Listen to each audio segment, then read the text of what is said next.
My name is Rex, and I'm from mainland China, more specifically southern part of mainland China.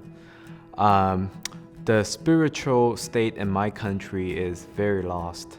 Growing up, there's no gospel in my country, in China, so I have never heard about the gospel until I was 17 years old. So I remember there are times I'm looking at the mirror at myself, I'm questioning me. Who am I? Is this reality? Am I here for a bigger purpose or just to eat, sleep, and die? I start looking up Confucianism and Plato, but they never gave me a clear answer about life and death.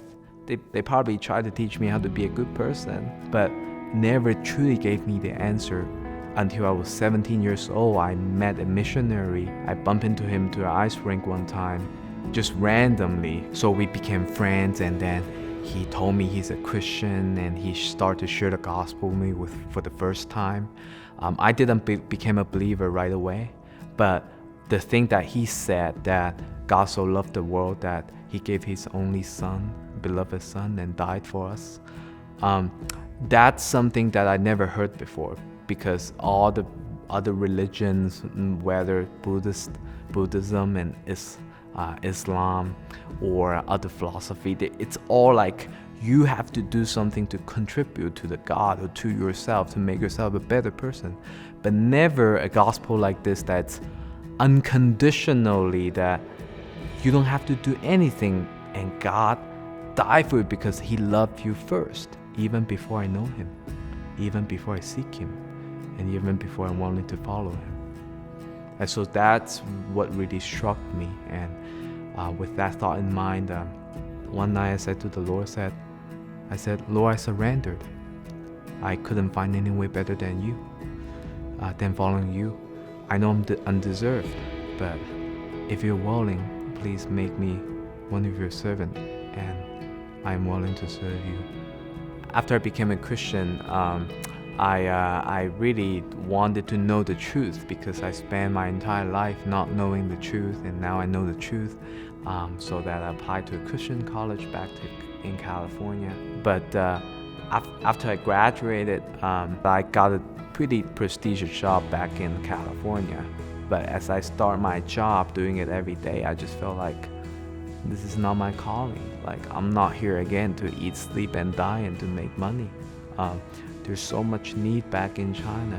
So that with that in mind, I'm now training at the Southern Seminary, and I want to go back to one day to share the gospel with my people, my country, and to teach them God's truth.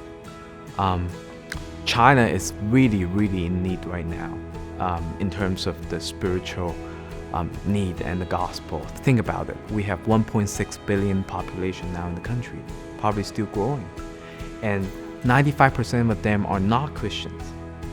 That means there's more than 1.5 billion people are not Christians and have never heard the gospel. Growing up from my kindergarten until my college, high school in China, I have never had a classmate who is a believer. So by that, I think you can see that how much in need that China is in terms of people need to go in to share the gospel. Sometimes I thought about going back to China, I may be persecuted and die. And persecution does exist in China, and that's very true. I have friends still go into police station and prison nowadays. But think about this. We only live once. And what we have in the future is eternal. And the Lord says he will give us eternal crowns. If this life is an investment and you will get return later, just like a financial investment now.